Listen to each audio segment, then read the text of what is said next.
At my grandmother's funeral, my cousin grabbed her pearls off the body. She promised these to me. Everyone was horrified. I said nothing. Later, the estate lawyer called. Grandma had left a video will. She specifically mentioned my cousin and disinherited her completely. It was exactly $11, $14 a.m. on a Tuesday. The sky a bruised purple over the street. Jude's Cathedral. When the unthinkable violation occurred, a moment of such grotesque entitlement that it sucked the oxygen right out of the nave. We were standing in a semicircle around the open casket of my grandmother, Margaret Ellery, a woman who had built a commercial real estate empire from nothing and who had died with a net worth of $24.5 million. The air smelled of lilies and expensive, performative grief. I stood at the head of the casket, my hands clasped behind my back, wearing the same charcoal suit I had worn to every board meeting for the last 5 years. To my left stood Mr. Arthur Sterling, my grandmother's estate attorney for 42 years, a man who viewed emotion as an inefficiency. To my right stood the witnesses, a collection of distant relatives, business partners, and social climbers who were there to pay respects to the money rather than the woman. And then there was Isabella, my cousin. She was 28 years old, currently listing her occupation as lifestyle consultant on social media, wearing a black dress that was cut too low for a funeral and likely cost $2,400 charged to a credit card she had no intention of paying. She had been weeping loudly for 45 minutes, a dry, heaving sob that produced no actual tears but drew every eye in the room. She approached the casket, ostensibly to say a final goodbye. I watched her closely. I knew her patterns. I knew that Isabella viewed the world as a series of objects to be acquired. She leaned over the body, her hand trembling theatrically. She whispered something that sounded like Nana, and then, with a speed that belied her supposed grief, her hand shot to Margaret's neck. The sound was a sharp, metallic times click times the clasp of the double-strand South Sea pearls, appraised in $2019 at precisely $42,500. The necklace had been Margaret's signature piece, worn in every portrait, every deal closing. Isabella unclasped it, the creamy white orbs sliding across the cold skin of the dead woman, and clutched them to her chest. She turned to the horrified crowd, her eyes wild,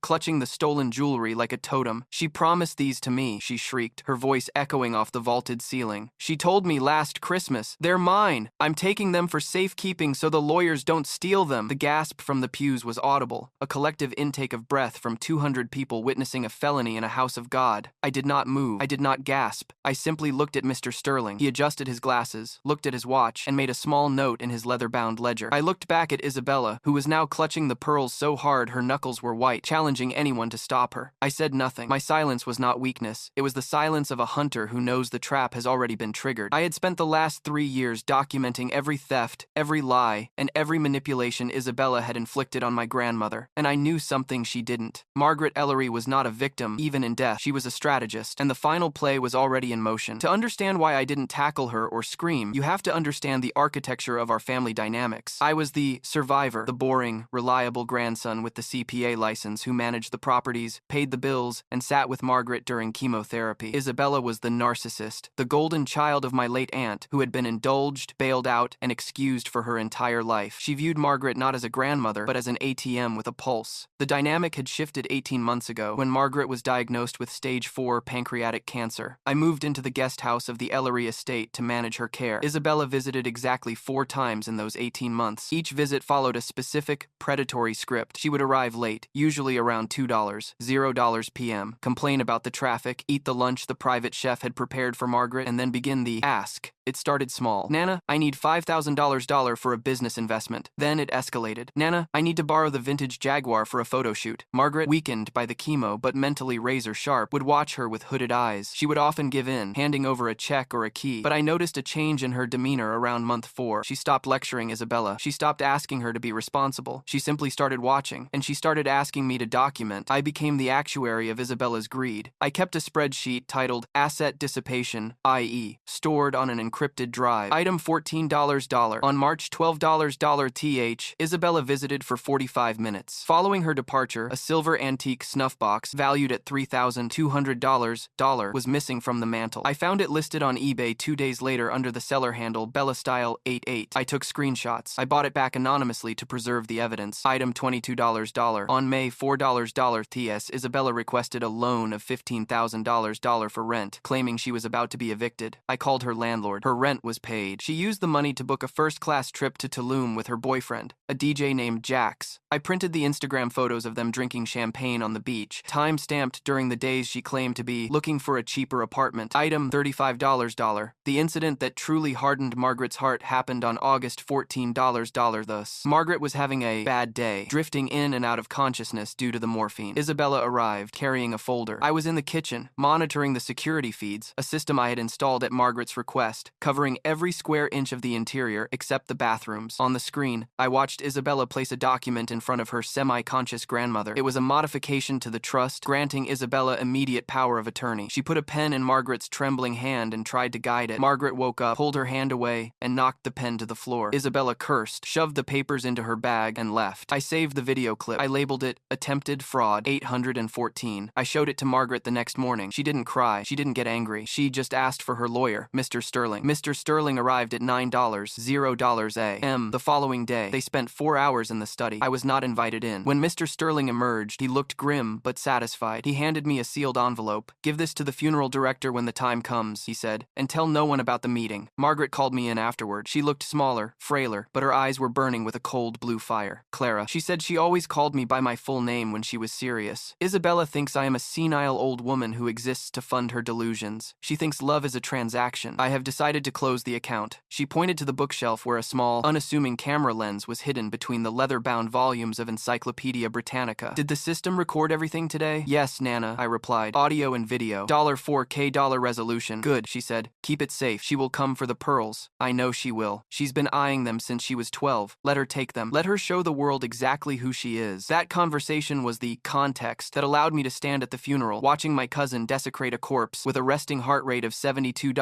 beats per minute. The gasp of the crowd eventually died down, replaced by a murmur of shock and confusion. The priest, a young man who clearly had not covered granddaughter robbing the deceased in seminary, looked helpless. Mr. Sterling stepped forward. He didn't raise his voice. He simply projected authority. "Miss Ellery," he said to Isabella, "please return to your seat. We will discuss the disposition of personal effects at the reading of the will." Isabella sneered at him, clutching the pearls tighter. "I don't need to discuss anything. These are mine. Possession is 9/10 of the law, old man." She marched back to her pew, sitting down with a defiant toss of her hair. Her mother, my Aunt Linda, looked mortified but said nothing. A lifetime of enabling her daughter rendering her mute. The service continued. The eulogies were read. I spoke about Margaret's work ethic, her building of the Skyline Tower in $1,985, her philanthropy. I did not mention family. I spoke of her as an institution. Isabella did not speak. She spent the service checking her phone. The pearls coiled around her wrist like a trophy. As the pallbearer's 6 associates from the firm lifted the casket, I saw the empty space on Margaret's neck. It looked stark and wrong, but I knew that the necklace was just a prop in a much larger production. The discovery phase was about to begin. We drove in a procession to the cemetery, the black limousines winding through the iron gates. Isabella rode in the second car with her mother. I rode in the first with Mr. Sterling. "Did you see?" I asked him quietly. "I saw," Sterling replied, staring out the tinted window. "It constitutes theft of estate assets. Technically, a felony given the value. But we won't press charges yet. We will let the video do the work." "Is everything ready for the reading?" I asked. "The equipment is set up in the library," Sterling confirmed. "The projector is $8,000 lumens. Everyone will see it clearly." The burial was brief. It was a cold November day, the wind whipping the leaves around the open grave. Isabella stood shivering in her skimpy dress, the pearls now around her own neck, a grotesque display of premature inheritance. She looked bored. She checked her watch, a Cartier tank she had likely borrowed from an ex-boyfriend. As the first handful of dirt hit the mahogany lid, she turned to me. "So," she said, her voice loud enough to be heard by the lingering mourners, "when do we get the checks? I have things to pay off." Nana said she was leaving me the liquid assets. "I need to know if the wire transfer can happen today." I looked at her, at the pearls that belonged to the woman buried 6 feet below us. "The reading of the will is at $3 p.m. at the estate," I said, my voice flat. "Mr. Sterling will explain the timeline for distribution." "Whatever," she scoffed. "I'm taking the Jag to the house. I have the spare key." She didn't have the spare key. I had confiscated it 6 months ago, but she would find that out when she tried to open the garage. We arrived at the estate at $2:45 p.m. The house was a sprawling $15,000 square foot mansion in the Georgian style, filled with antiques and memories. The staff, the housekeeper, Mrs. Higgins, and the groundskeeper, Mr. Henderson, were waiting in the foyer, dressed in black. They had loved Margaret. They despised Isabella, who treated them like furniture. I saw Mrs. Higgins eyeing the pearls around Isabella's neck, her lips pressing into a thin line. "Coffee is served in the library," Mrs. Higgins said, her voice tight. "Mr. Sterling is setting up." The library was a room of dark wood and leather, the air heavy with the scent of old paper. A large screen had been pulled settled down over the fireplace. A digital projector sat on the mahogany table. There were 10 chairs arranged in a semicircle. Isabella took the center chair, the one usually reserved for the head of the family. She kicked off her heels and put her feet up on the coffee table. "Let's get this over with," she announced, pouring herself a glass of sherry from the decanter, ignoring the coffee. "I have a flight to catch tonight, Fashion Week in Milan." Mr. Sterling stood at the front of the room. He placed a thick stack of files on the table. He looked at Isabella, then at me, then at the rest of the family, Aunt Linda, 2 cousins from the West Coast, and a few business partners. "Thank you for coming," Sterling began. "As many of you know, Margaret Ellery was a woman of precision. She left nothing to chance. While there is a written testament dated August 16th of this year, she also recorded a video supplement to address specific allocations. She instructed me to play this video before we discuss the financial breakdowns." Isabella rolled her eyes. "Oh God, a lecture from the grave? Can we just skip to the numbers?" "I know I get the trust fund and the house," she told me. Sterling ignored her. He picked up a remote control. "The video was recorded on August 16th.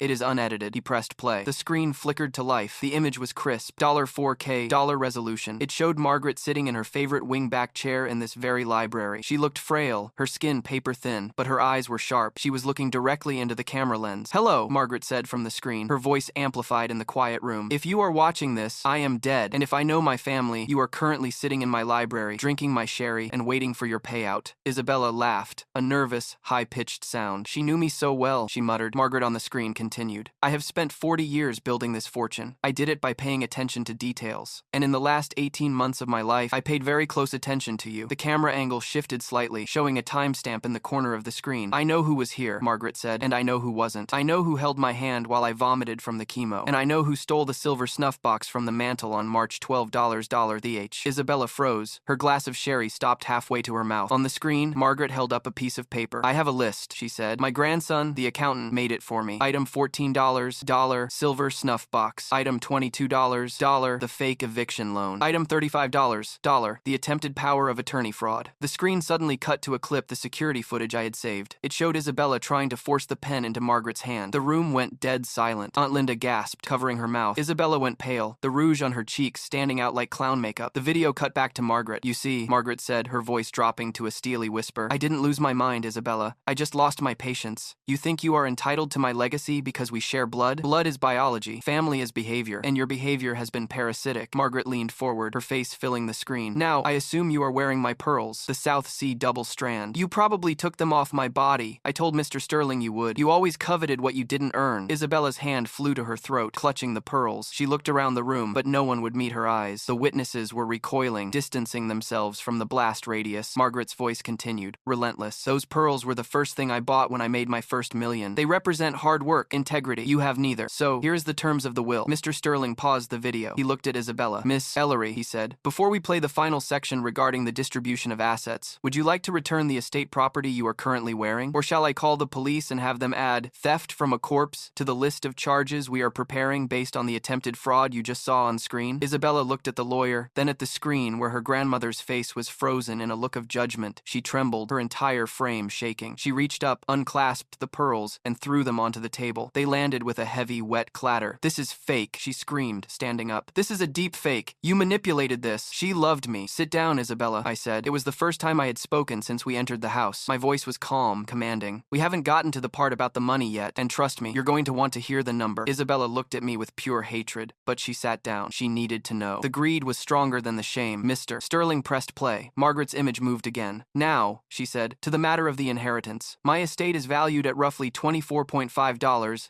million. The house, the stocks, the commercial holdings." She paused for effect. "To my daughter Linda, I leave $1 million in trust to ensure you are cared for, though I wish you had been a stronger mother." Aunt Linda sobbed quietly. "To my grandson, the one who was there, the one who documented the truth, I leave the remainder of the estate, the house, the portfolio, the company, everything." Isabella let out a strangled cry. "No," she shrieked. "You can't do that." Margaret wasn't done. "And to my granddaughter, Isabella," she said, her eyes narrowing, "I leave a specific bequest. Since you have already taken so much the snuff box, the loans, the dignity of trying to trick a dying woman, I have calculated the total value of your theft. It comes to approximately $68,000. I have instructed Mr. Sterling to forgive this debt. That is your inheritance. You get $0. You get zero property. You get a clean slate. And if you contest this will, Mr. Sterling has instructions to release the fraud video to the district attorney. Goodbye, Isabella. I hope you learn to work for a living." The screen went black. The room was absolutely silent for 3 seconds. Then, Isabella Isabella erupted. She swept the sherry glass off the table, shattering it against the fireplace. "I'll sue," she screamed, her face contorted into a mask of ugliness. "I'll sue you all! She was crazy! He made her do it!" She pointed a shaking finger at me. "He manipulated her." Mr. Sterling stood up. He didn't look intimidated. He looked bored. "The will has a no contest clause, Isabella, and we have a mental competency evaluation from Dr. Eris, dated the same day as the video, certifying Margaret was of sound mind. If you sue, you trigger the criminal referral. You heard her. Do you want the money or do you want jail time?" Isabella stood there, panting, looking at the black screen. She looked at the pearls on the table. She looked at me, the new owner of the mansion she was standing in. She realized, perhaps for the first time in her life, that a tantrum would not fix this. She grabbed her purse. "I'm leaving," she spat. "I don't want your money. I don't need you." "Good," I said, checking my watch. It was $3. $42 p.m. because you're trespassing. The house belongs to me now, and I'd like you off the property in 10 minutes. Henderson will escort you to the gate. Isabella stormed out, her heels clicking on the hardwood, a diminishing rhythm of defeat. I looked at the pearls on the table. I picked them up. They were heavy, cool to the touch. I looked at Mr. Sterling. "Secure the video file," I said, "and prepare the transfer documents. We have a lot of work to do." "Yes, sir," Sterling said, closing the folder. The funeral was over. The business had begun. The 10 minutes Isabella was given to vacate the estate were utilized not for reflection, but for a frantic, chaotic attempt to loot the guest wing of the mansion, a process I monitored in real time on the security monitor in the library, while Mr. Sterling sipped his lukewarm coffee. At $3, $52 p.m., exactly 60 seconds before her deadline, the screen showed her stuffing 3 sets of Egyptian cotton sheets, a silver vanity set, and 2 bottles of vintage Chanel perfume into her Louis Vuitton duffel bag, a bag that I happened to know was a high-quality counterfeit she had bought on Canal Street for $150. I did not intervene. I viewed these items as a severance package, a small price to pay to physically remove a tumor from the property. When Mr. Henderson, the groundskeeper, finally escorted her to the front gate, she didn't leave quietly. She stood on the other side of the wrought iron, screaming obscenities that were audible all the way up the driveway, threatening to burn it all down and claiming that I had poisoned Margaret's mind. I watched until her red convertible, leased 3 months behind on payments, screeched away, leaving tire marks on the asphalt. Then I turned to Mr. Sterling and authorized the immediate changing of the locks, a service that cost $1,250 for the complex biometric system Margaret had installed and which was completed by $6, $0 PTM that evening. The house was finally mine, but the silence that settled over the Georgian mansion wasn't peaceful. It was the heavy, pressurized silence of a fortress preparing for a siege. I knew Isabella. I knew that a narcissist denied their supply does not retreat. They escalate. She wouldn't attack with logic or legal standing, because she had neither. She would attack with the only weapon she had left, noise. The viral storytelling campaign began less than 12 hours later. I woke up at $5, $30 a.m. to a barrage of notifications on my phone. Isabella had taken to TikTok and Instagram, posting a series of tearful, carefully filtered videos titled "The Truth About My Grandmother." In them, she painted a narrative that was truly a masterpiece of fiction. She claimed that Margaret had been suffering from dementia for years, a lie disproven by the medical records, and that I, the creepy, isolating cousin, had moved in to manipulate a vulnerable old woman, cutting her off from her beloved granddaughter to steal the fortune. She didn't mention the video will. She didn't mention the theft of the pearls. She focused entirely on the emotional angle, leveraging her $15,000 followers, half of whom were bots, to create a mob. "He kicked me out on the street the day of the funeral," she sobbed in one video, strategically omitting the part where she had a fully furnished apartment in the city. "I just want my Nana's pearls back. He stole them from me." The internet, lacking context and loving a villain, rallied behind her. By noon, I had received 34 death threats in my DMs and a negative review bomb on my LinkedIn profile. My first instinct was to respond, to post the security footage of her forcing the pen into Margaret's hand. But Mr. Sterling advised patience. "Let her commit," he said. "Let her put her lies on the record. It increases the damages when we sue for defamation." So I waited. I engaged in strategic silence. I monitored the metrics. I archived every video, every comment, every lie. I created a new folder on the encrypted drive. Isabella, defamation, log. Phase 2 of her assault was legal, or at least pseudo-legal. 3 days after the funeral, I received a letter from a lawyer named Saul Goodman, not the fictional one, but a strip mall ambulance chaser whose real name was actually Saul Goodman and who undoubtedly traded on the association. The letter was a notice of intent to contest, claiming undue influence and lack of testamentary capacity. It demanded a settlement of $5 million to avoid a lengthy and public legal battle. I showed the letter to Mr. Sterling. He laughed, a dry, dusty sound. "She's working on contingency," he said. "No reputable lawyer would touch this case with the mental competency evaluation we have on file. This is a shakedown." We responded with a single sentence. "We welcome the opportunity to present the video evidence in open court. We didn't offer a settlement. We didn't offer for a meeting. We offered a war. Isabella, realizing the quick cash grab wasn't working, decided to target the physical assets. On November $22 ND, a week after the funeral, the perimeter alarms at the estate tripped at $14 a.m. I was awake, reviewing the forensic audit of Margaret's accounts, and I pulled up the camera feed instantly. It wasn't Isabella. It was two men in hoodies, trying to pry open the side door of the garage where the vintage Jaguar, the one Isabella had demanded, was stored. I didn't call the police immediately. I pressed the button for the audible deterrent system, a feature Margaret had installed that played the sound of a racking shotgun, followed by a pre-recorded warning at $120 decibels. The men fled, scrambling over the wall. I rewound the footage. A car was waiting down the street. It was the red convertible. Isabella wasn't just suing. She was orchestrating grand larceny. I sent the footage to the police, adding it to the file. Attempted burglary, I noted in my log. Proxy act. The stress of the siege was significant, but I countered it with procedural justice. I dove into the forensic accounting of Isabella's life. If she was going to claim I stole her inheritance, I was going to prove she had already spent it. I hired a private investigator, a former IRS auditor named Elias, to look into her lifestyle consultant business. What he found was a house of cards built on fraud. Isabella hadn't filed taxes in 4 years. She had claimed $150,000 in income on a rental application while reporting zero income to the IRS. She had opened credit cards in Margaret's name 3 years ago. Identity theft I hadn't caught at the time because she intercepted the mail. The total debt on those cards was $42,000. I realized then that her desperation wasn't just about greed. It was about survival. She was insolvent. The walls were closing in on her, and she viewed the estate as her only bailout. This knowledge gave me a cold, tactical advantage. I wasn't fighting a peer. I was fighting a drowning woman who was trying to climb on top of me to breathe. The escalation reached its peak on December $12 a month after the funeral. I was at the estate, meeting with the auction house appraisers to value the antique collection, not to sell, but for insurance purposes. The doorbell rang. It was not a guest. It was a process server, followed by a news crew from a local tabloid channel. Isabella had filed a civil lawsuit for intentional infliction of emotional distress and conversion of property, claiming I had physically assaulted her and stolen her personal items during the eviction. She stood on the front lawn, wearing all black, weeping for the cameras. "He's a monster," she wailed into the microphone. "He hurt me. He pushed me down the stairs." It was a lie so egregious, so easily disprovable, that I actually smiled. I walked to the front door, opened it, and stood there. The cameras turned to me. "Mr. Ellery," the reporter shouted, "do you have a comment on your cousin's allegations?" I looked at the reporter, then at Isabella, whose fake tears stopped instantly as she waited for my reaction. "My comment is simple," I said, my voice steady. "The entire interior and exterior of this estate is covered by high-definition audio and video surveillance. I have the footage of Miss Ellery's departure on the day in question. She was escorted out by Mr. Henderson. No one touched her. She did, however, steal 3 sets of sheets and 2 bottles of perfume. I will be releasing that footage to your station and to the court within the hour. I suggest you check your sources before you run a defamation piece." Isabella's face went white. The reporter lowered the microphone. "You have video?" he asked. "Of everything," I said, "including the moment she tried to rob the body at the funeral." I closed the door. 10 minutes later, I uploaded the files to a Dropbox link and emailed it to the station's legal department. The story never ran, but the lawsuit remained. Isabella was doubled down. She had crossed the Rubicon of rationality. She was going to force a trial, convinced that she could charm a jury where she couldn't charm the facts. She didn't understand that a courtroom is a place where charm goes to die. The trial date was set for 6 months later. During that time, the aftermath bled into a slow, grinding war of attrition. Isabella's funds were drying up. She sold the red convertible. She moved into a smaller apartment, but she kept up the social media attacks, shifting her narrative from victim to crusader against the patriarchy, trying to frame her disinheritance as a gender issue. It attracted a certain fringe support, but the mainstream support evaporated as the rumors of the video evidence circulated. I remained silent, working with Mr. Sterling to prepare the climax. We didn't just want to win the lawsuit, we wanted to secure a permanent restraining order and a judgment that would prevent her from ever claiming a cent from the estate again. We prepared the discovery binders 3 inches thick, filled with the text messages where she called Margaret the old hag, the eBay listings of the stolen items, the credit card fraud records, and the tax evasion data Elias had uncovered. We were building a cage of evidence, bar by bar. The week before the trial, Isabella played her final card. She showed up at my office downtown, not the estate, but my place of business where I worked as a CPA. She bypassed the receptionist and barged into my office. She looked haggard. The veneer of the lifestyle consultant was gone, replaced by the frantic energy of an addict needing a fix. "We need to settle," she said, slamming her hand on my desk. "I'll drop the lawsuit. I'll delete the videos. I just want $500,000. That's it. $500,000. It's nothing to you. You have $24 million. I looked up from my spreadsheet. I didn't blink. "Isabella," I said, "you don't understand. This isn't a negotiation. This is an audit. You owe the estate $68,000 in stolen goods. fees, which Margaret generously forgave. You owe $42,000 in credit card fraud, which I am currently holding in reserve to hand over to the FBI. You are not in a position to demand $500,000. You are in a position to ask for mercy regarding a prison sentence. She stared at me, her eyes wide. You wouldn't, she whispered. I'm family. You times were times family, I corrected her. Now, you're a liability. Get out of my office. She left, but not before swiping a stapler off my desk in a petty act of defiance. It was the perfect punctuation mark to her character. She stole a $15 stapler while losing a $500,000 negotiation. The trial began on a rainy Tuesday in May. The courtroom was sparse. Isabella's witnesses, her social media followers, didn't show up in real life. It was just her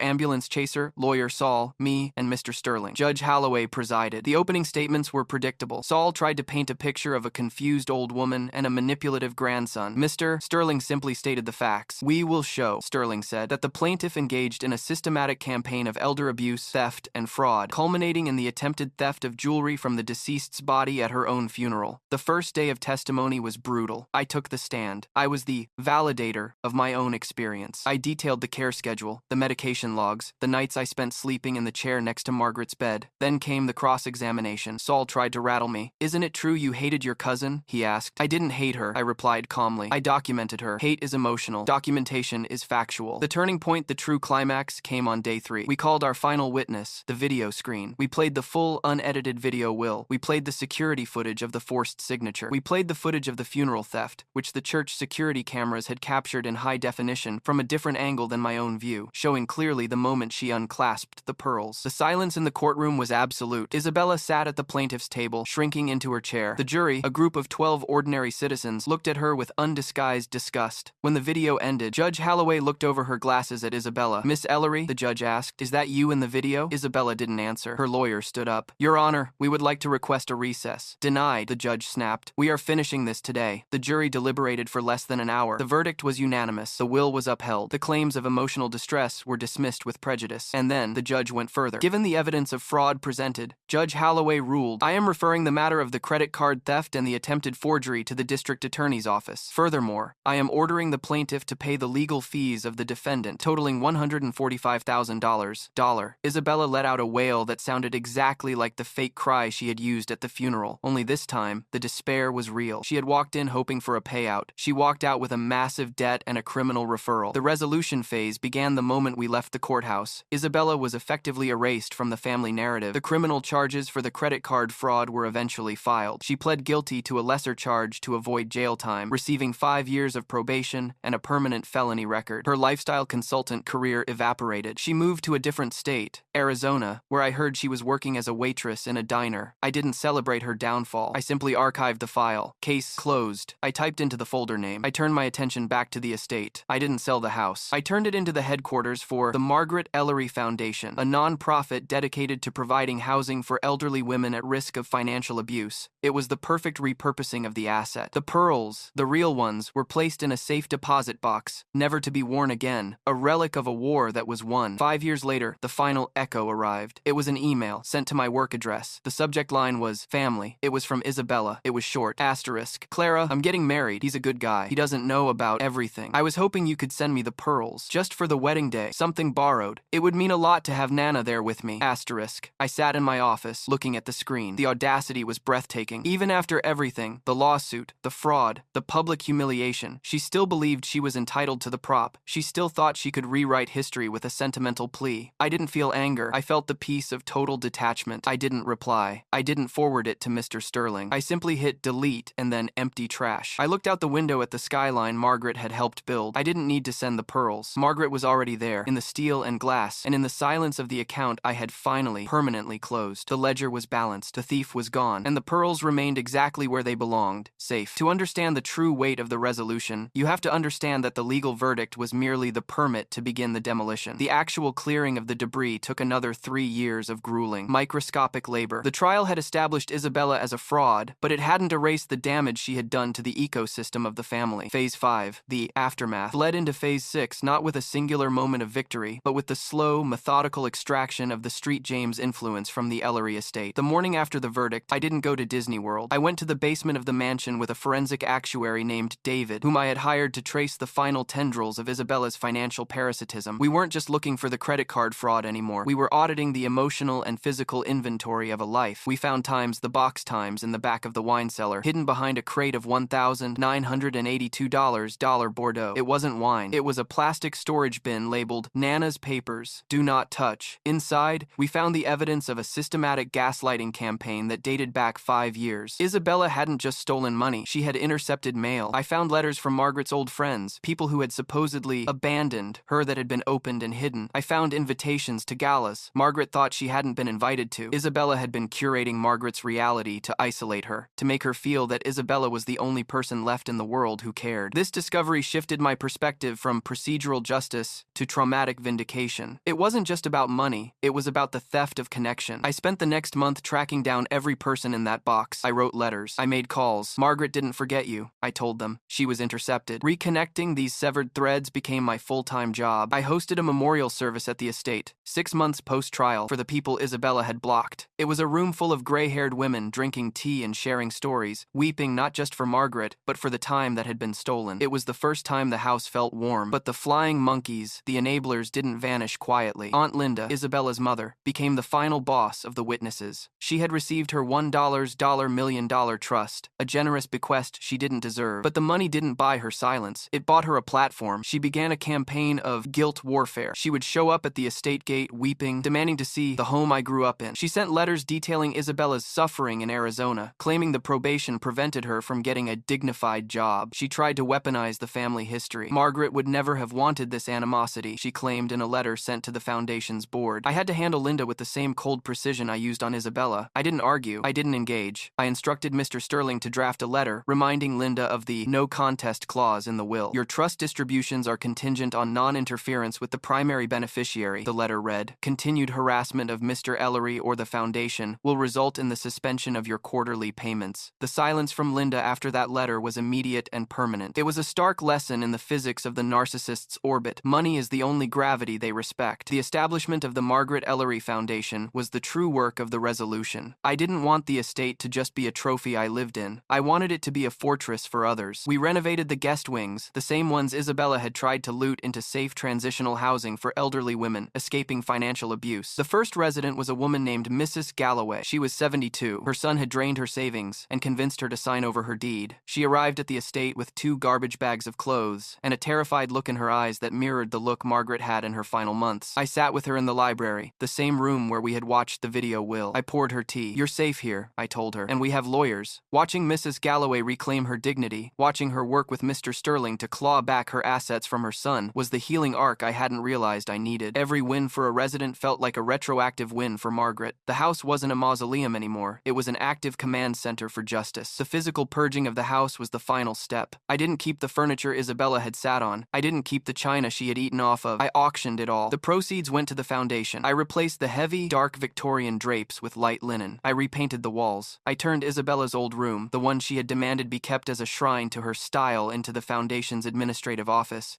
There was a poetic symmetry to it. The room where she had plotted to steal the fortune was now the room where we processed the paperwork to protect fortunes from people like her. 3 years in, I found the final Easter egg Margaret had left. I was cleaning out her personal safe, preparing to transfer the deed of the house to the foundation formally. Tucked into the back of the safe, taped to the underside of a shelf, was a small envelope. It had my name on it. Inside was a handwritten note dated 2 days before she died. Asterisk Clara. Asterisk. It read, asterisk, if you are reading this, you beat her. I knew you would. You have the stamina. But I want you to know something I never said. I didn't choose you because you were the good one. I chose you because you were the only one who looked at me and saw a person, not a checkbook. Don't let the anger eat you. Use the money to build a wall against the wolves, but leave a gate for the sheep. And buy yourself a nice car. Not a Jaguar. Something reliable. Asterisk. I sat on the floor of the office and cried for the first time since the funeral. Not tears of grief, but tears of release. The validation wasn't in the court order. It was in the ink on that page. She had seen me. I bought a Volvo. It was safe, boring, and indestructible. The long tail of the resolution brought me to where I am now. I am 45. The foundation is a national model for elder justice. I speak at conferences, not about revenge, but about asset protection and emotional firewalls. I met a woman, Sarah, a librarian who didn't know who the Ellerys were and didn't care about real estate. We got married in the garden of the estate, a small ceremony with Mrs. Higgins and Mr. Henderson as witnesses. There were no pearls involved. We exchanged simple gold bands. The email from Isabella, the one I deleted 5 years after the trial, was the final echo. It was the universe testing the structural integrity of the life I had built. Deleting it wasn't an act of of cruelty, it was an act of maintenance. It was taking out the trash. I never checked to see if she actually got married. I never checked to see if she was happy. Her narrative had ceased to be a subplot in my life. I walked out of the office after deleting that email and went to the garden. Mrs. Galloway was there, pruning the roses. She waved at me. "The lawyers called," she shouted, beaming. "We got the house back. My son settled." I smiled, a genuine bone-deep smile. "Congratulations, Mrs. Galloway," I said. "I told you we would." I looked up at the main house, the sun glinting off the slate roof. It stood firm, a monument not to wealth, but to the enduring power of the truth. The inverted outcome was complete. The granddaughter who wanted everything ended up with nothing. The grandson who wanted nothing but to protect a dying woman ended up with the world. I took a deep breath of the clean air. The air didn't smell of lilies and performative grief anymore. It smelled of soil and roses and peace. The case was closed. The audit was final. The survivor had become the architect.